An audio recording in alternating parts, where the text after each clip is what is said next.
항쟁 위기관차 5월호 역행 중 정치와 문화. 동아시아 전돌격대에 심화되는 전쟁 도발. 군국주의 일본이 동아시아 전돌격대로 완전히 변모하고 있다. 2024년 11월 1 교도통신에 따르면 미일은 유사시 미사일부 대배치를 위해 일남서부 난세이 제도와 필리핀에 임시기지를 설치하기로 합의했다. 구체적으로 난세이 제도에는 미 해병연합연대 필리핀에는 미육군 다영역 기동부대가 배치되며 미일은 이 부대들의 합동 전력 운용을 위한 작전 계획을 수립하고 있는 것으로 알려졌다. 2025년 1월 미는 이래 3,900만 달러 규모의 사거리 확장형 합동 공대지 장거리 미사일 판매를 승인했는데 여기에는 사거리 900km가 넘는 AGM-158B 미사일과 관련 장비 부품도 포함됐다. 같은 달 일본에서 나토 독립대표부가 출범했다.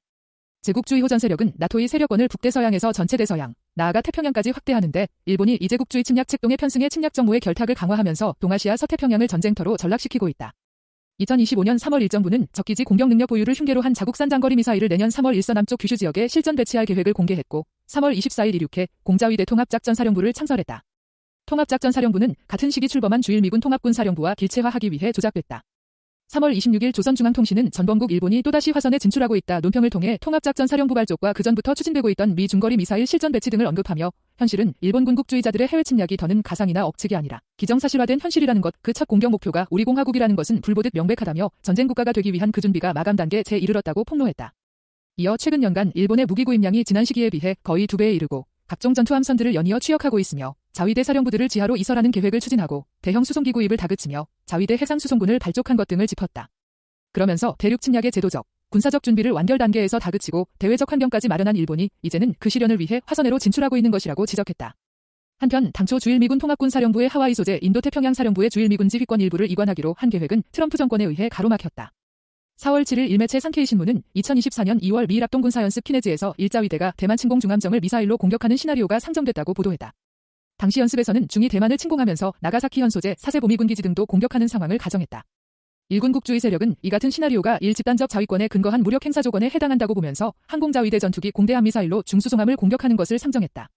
4월 15일 미인도 태평양사령부는 텍사스 다이스 공군기지 소속 B-1 비폭격기 여러 대와 조종사 지원 인력을 아오모리현 미사와 기지에 배치했다.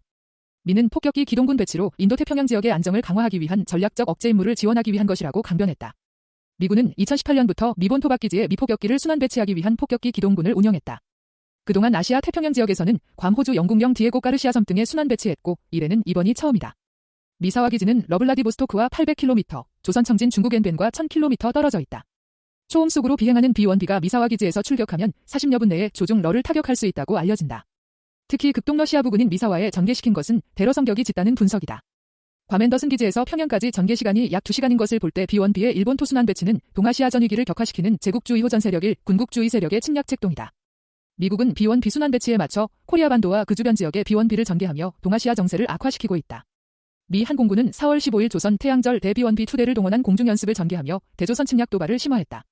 이에 대응해 러는 4월 17일에서 22일 홋카이도 동북쪽 쿠리렬도에서 실사격을 포함한 훈련 계획을 일방 통보하고 독도 남쪽 카디즈 한국 방공식별 구역 내에 IL-20 정보 수집기를 전개시켰다. 4월 23일 중은 오키나와 미야코섬 남쪽 790km 해상에서 항공모함 산둥과 구축함 한 척을 동원해 함재기 착함에 나섰다. 일군 국주의 세력의 동아시아 전용계는 하나의 전장 망원으로 노골화됐다. 4월 15일 일매체 아사히 신문에 따르면 2025년 3월 말 일방위상 나카타니겐이 일 도쿄에서 헤그세스 미 국방장관을 만나 이른 원시어터 구상을 갖고 있다. 일미 오스트레일리아와 필리핀 한국 등을 하나의 전장으로 보고 미와 협력을 강화하겠다고 말했다. 보도에 따르면 헤그세스는 이 제안을 환영했다. 시어터는 유사시 전투지역을 뜻하는 군사용어며 일정부의 하나의 전장근, 기존 동중국해 남중국해로 구분되어 있던 두 개의 전장글 하나로 묶는 것으로 일방위성 자위대 간부 등이 제안한 것으로 알려졌다. 일본이 말하는 하나의 전장근, 결국 동아시아 서태평양을 말하는 것이다. 제국주의 호전 세력이 3차 세계대전의 세 번째 전장으로 이 지역을 지목하고 있다는 것이 일군국주의 침략 세력의 입을 통해서 다시 한번 확인됐다.